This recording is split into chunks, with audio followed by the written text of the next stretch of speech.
The CBS Radio Workshop.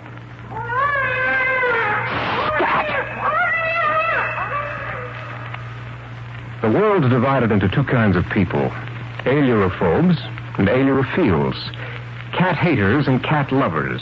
There's no in-between. The man is yet to be born who can take cats or leave them alone. Either you love them or you hate them. I hate them. And even if you're a sweet old lady who lives all alone with 13 pussies, I'm sure you won't think too ill of me when you hear what the king of the cats did to me. Scat, you black fiend! The CBS Radio Workshop, dedicated to man's imagination, the theater of the mind, presents The King of the Cats by Vincent Benet, adapted for radio and directed and produced in Hollywood by William N. Robeson.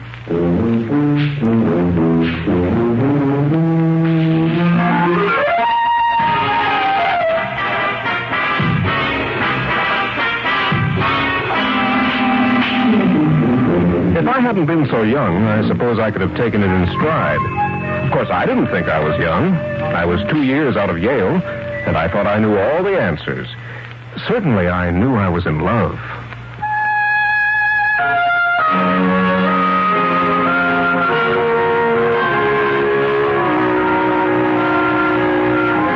They say the most beautiful women in the world are Eurasian, and they're right. Ivanka's skin was like golden velvet, her long straight hair ebony in the moonlight, and her eyes blue as a field of larkspur, fathomless as the center of heaven. Her mother had been an American missionary, her father Siamese, and undoubtedly a prince, my Aunt Emily insisted.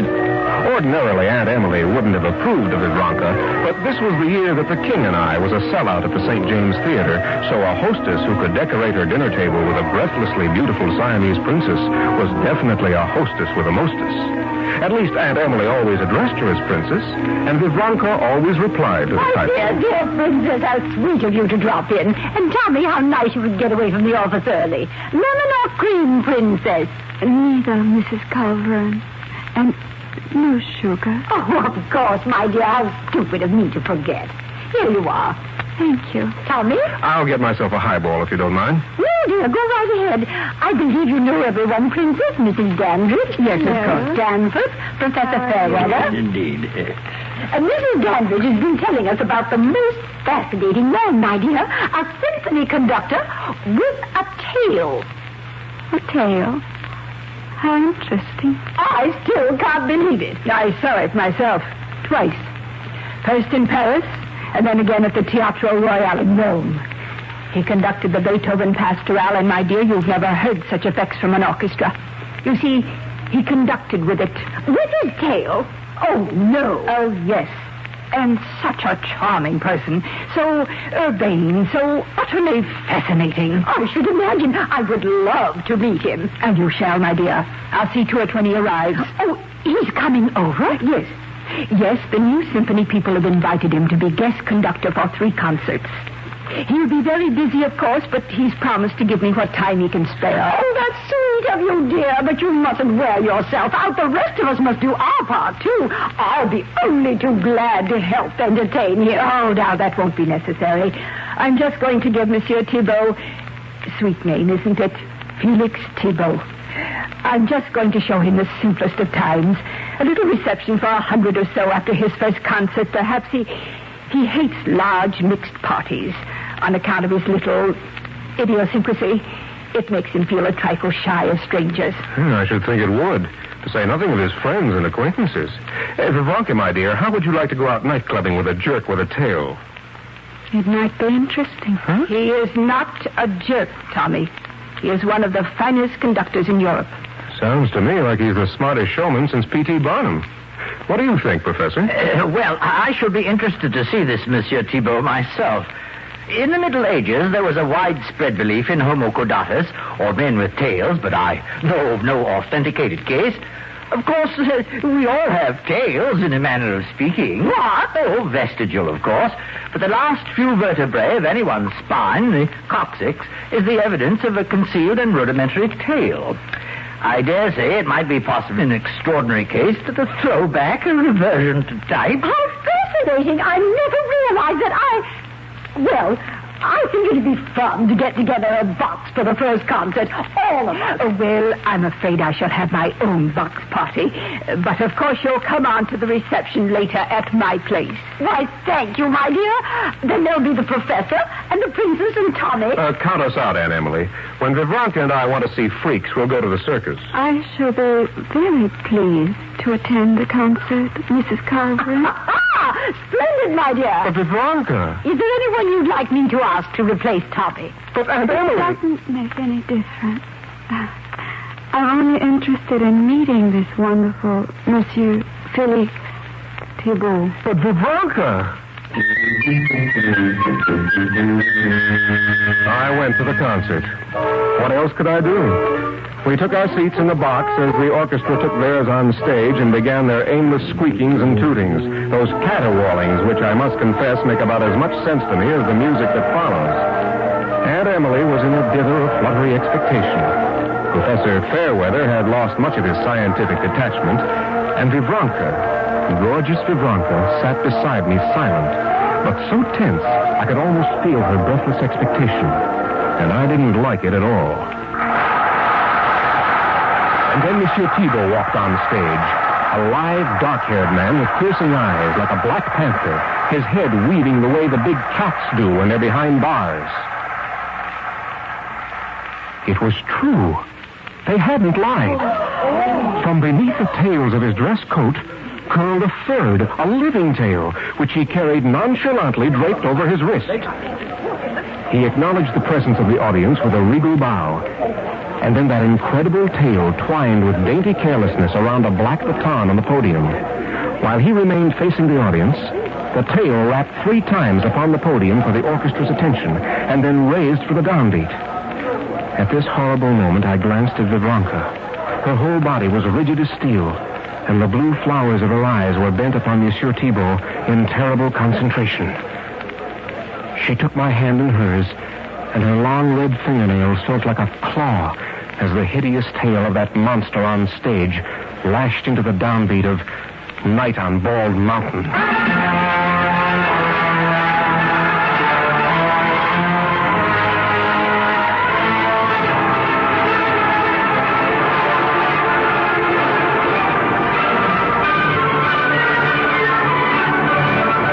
Never before had a new symphony orchestra played so superbly.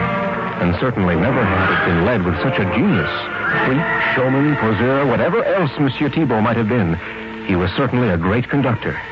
No man's hands and arms, no matter how dexterous or eloquent, ever equaled the delicate elan and powerful grace of Monsieur Thibault's tail. A sable staff, it dominated the brasses like a flicker of black lightning. An ebon and use of wit, it drew the last exquisite breath of melody from the woodwinds and ruled the stormy strings like a magician's wand.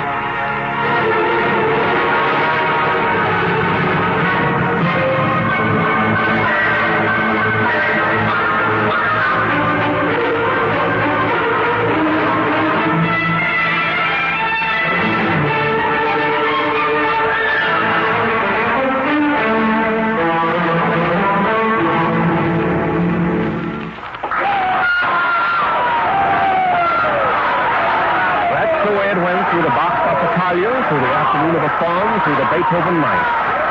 New York music lovers have never heard anything like it before. And New York music lovers never behaved quite like this before. As Monsieur Thibault finally glided from the stage after his 50th bow, the president of the Wednesday Sonata Club had to be forcibly restrained by her husband from flinging her $90,000 string of pearls after the maestro in an excess of aesthetic appreciation. And as we shouldered our way through the hysterical mob toward the waiting limousines, I distinctly heard Ludwig Willems, conductor of the mid-century Philharmonic, say to Dr. Friedrich Lasker, the great plastic surgeon. But it must be possible, Doctor. Think of the miracles they have accomplished in Denmark. There's $10,000 in it for you, Doctor, if only you can find a way to graft the tail onto me.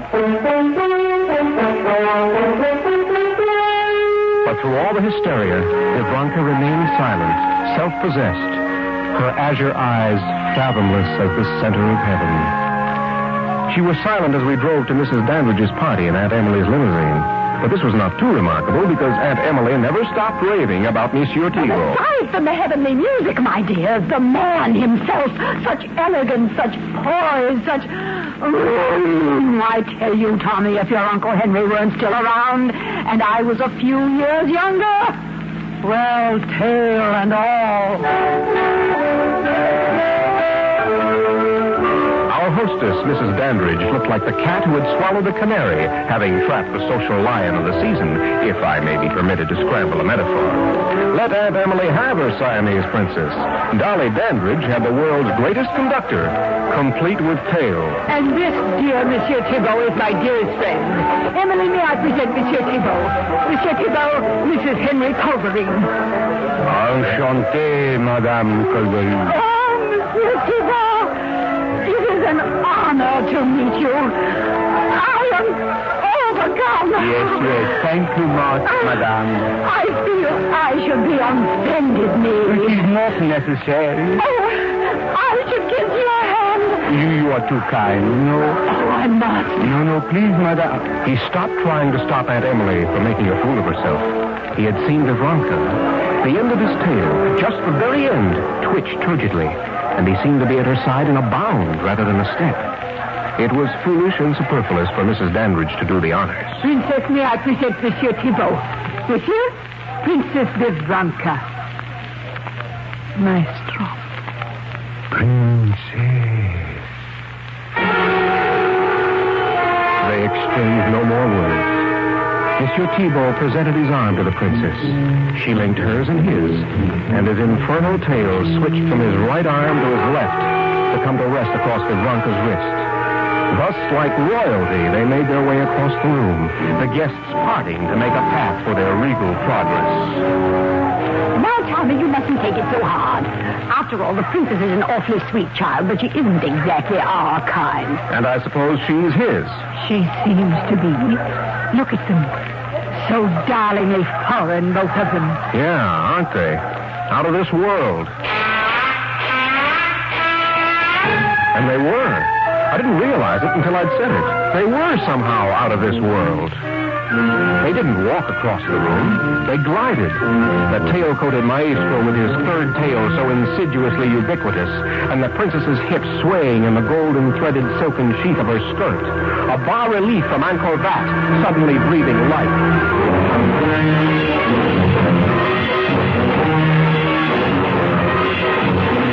She never left his side for the rest of the evening. I didn't like it. I didn't like it a bit. But there was nothing I could do about it. After all, one can't very well make a scene, especially with a guest of honor. But Professor Fairweather, detached man of science, was bound by no such restrictive codes. Extraordinary. Simply extraordinary. I think it stinks. Huh? How's that, Tommy? What stinks? The way Vivronka's acting. Oh, nothing extraordinary about that. Her behavior's quite normal, I should say. It's the tail that's extraordinary. Yeah. Where'd he be without it? Where indeed, and what? Just another foreigner with a kiss your hand, madame accent. You're a dime a dozen. Yes, the tailless ones. Oh, the princess has joined the other ladies for a moment. It's my opportunity. For what? A word with Monsieur Thibault. I'd like several words with him. Monsieur Thibault. Monsieur Thibault. Professor Fairweather. Yes. May I speak to you a moment? But of course. You know Tommy Calvin, I believe? I don't think I've had the pleasure. You are the lovely Mrs. Calverine's son? No, her nephew. How interesting. And Princess Vivronka's friend. We're practically engaged. Congratulations. I thought you ought to know. Indeed, yes. I am honored by your confidence. Now, Professor. Yes, Monsieur Thibault, I speak to you as a man of science. Yes? A true specimen of Homo caudatus has been unknown to modern science until now. Homo caudatus? Yes, a man with a tail. What? Come now, Professor, it's nothing to be sensitive about. My interest is purely impersonal. Your interest? Yes, purely scientific. It wouldn't take much of your time, a morning or an afternoon, perhaps, no more. What would not take much time? An examination and measurements, x-rays, and... An examination? Measurement of what? Your tail.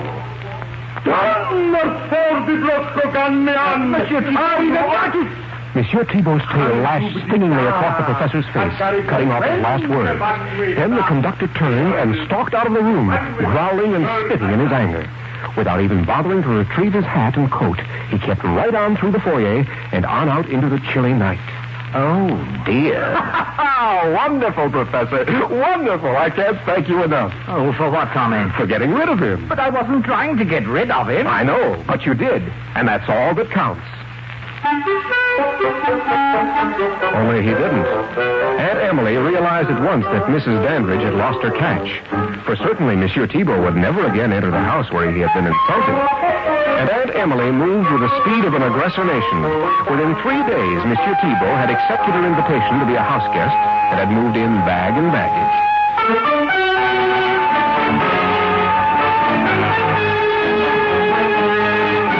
Now there was no escaping my tailed nemesis. And now it took no urging upon Vivranka to visit Aunt Emily. She wanted to be there. She preferred being there to any entertainment I could offer her. But there was one ray of hope. Thibault was committed to a long concert tour all the way to the coast. And with him out of the way, I felt sure I could mend the fences he had torn down. The day before the farewell dinner Aunt Emily was giving him, I dropped by after work to find my aunt in more than her usual dip. Oh, Tommy, isn't it just too exciting? I don't know, Aunt Emily, until I find out what it is. Why, Monsieur Thibault and the princess, of course. What about them? They're in love. This scarcely strikes me as news. And they're going to be married. Oh, no. Yes, I'm going to make the announcement at the dinner party tomorrow night. Aunt Emily, how can you do this to me? I didn't do it to you. Anyway, you must face this like a man. You know, you must find some nice homey girl like that wretched Woolwine from Chicago. You used to like her. I was younger than Aunt Emily.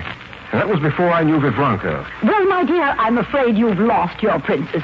C'est la vie, c'est l'amour, as I always say. Where is Vivranka? Is she here? Oh, my, yes, she's in the library with Monsieur Thibault. Naturally. Now, don't disturb them, dear. I'm sure they want to be alone. Naturally. The hard knot in the pit of my stomach grew and grew. Finally, when Aunt Emily chattered off to change for dinner, I slipped down the hall toward the library. I couldn't hear voices, and the room was dark. I was about to flick on the light switch when I heard a strange sound. And then I saw them silhouetted in the dying light of the fire. Thibault was seated in a chair, and Vivranka crouched on a stool at his side, while his hand softly, smoothly stroked her dark hair. And all I could think of was black cat and Siamese kitten. And then I realized what the sound was. They weren't talking to each other. No, they were purring to each other. But Professor Fairweather, what am I going to do? Now, Tommy, you must get hold of yourself. This whole thing has disturbed you to the point of hallucination. Nonsense, Professor. I heard them. I tell you, I heard them purring. Fantasy, sheer fantasy. Just because the man does have a tail, you're imagining... I'm positive he's a cat. And you cannot stand the thought of Vivranka marrying... I can't stand the thought of her marrying anyone. But a cat? Oh, it's monstrous. What am I going to do, Professor? Well, you might have the SPCA pick him up. Oh, please, Professor. Oh, I'm sorry, Tommy. I know you're serious. Wait a minute. I just thought of something. Oh, no, it's too ridiculous. Oh, tell me what? Tommy, you're a bad influence. You're leading my reason from the narrow path of scientific method to the doubtful fields of the supernatural. What are you talking about? Well, I was thinking of a story I read once. Oh, it's turned up in one form or another in the folklore of every land on earth, I suppose. It has to do with a traveler who saw within a ruined abbey a procession of cats lowering into a grave a little coffin with a tiny crown on it. Oh, filled with horror, the traveler hastened away from the place, and when he reached his destination, he couldn't help telling his host of the strange ritual he'd seen. Well, scarcely had he finished when the host's cat, who'd been lying in front of the fire, leapt to its feet and cried out, "Then I am king of the cats," and disappeared in a flash up the chimney. So? Well, proceeding upon your premise that Monsieur Thibault is a cat, you will grant that he's a very extraordinary cat, a cat who could, presumably, one day be king of the cats. Of course. Of course. Yes, it might work. I'll pull it on him tomorrow night at Aunt Emily's dinner party. Only what? Well, he won't buy that ruined Abbey part. Well, then use your imagination. Make it Central Park. Sure, why not? Bring the story up to date. A funny thing happened today on my way up from the office.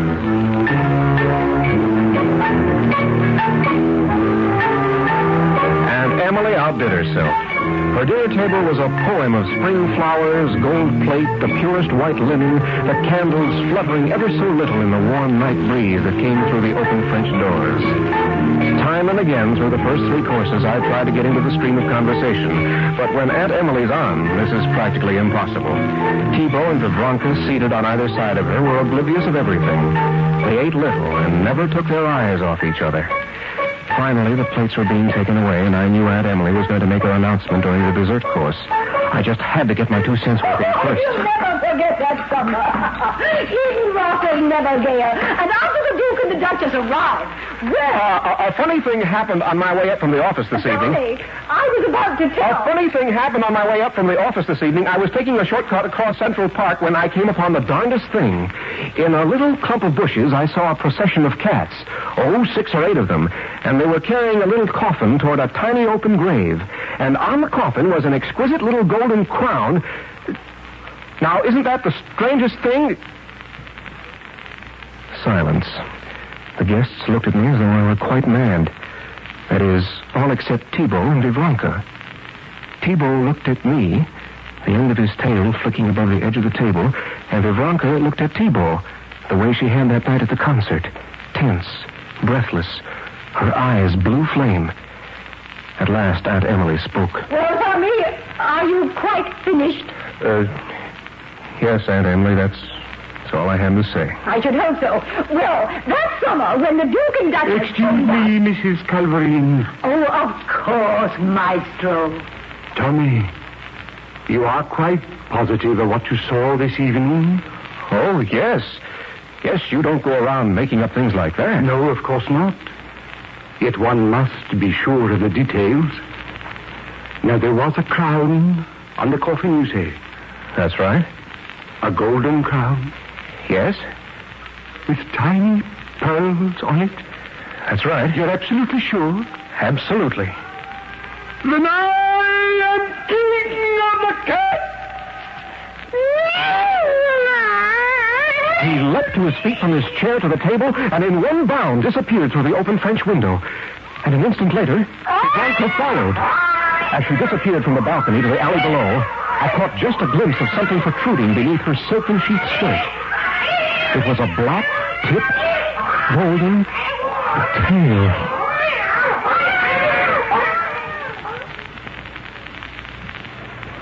And that's why I have become an ailurophobe, a cat hater.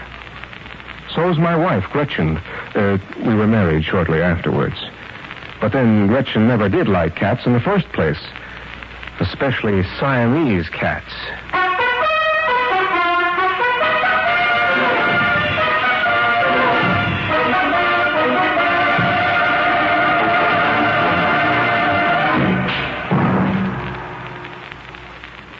From Hollywood, the CBS Radio Workshop has presented The King of the Cats by Stephen Vincent Benet, with Byron Kane as Tommy.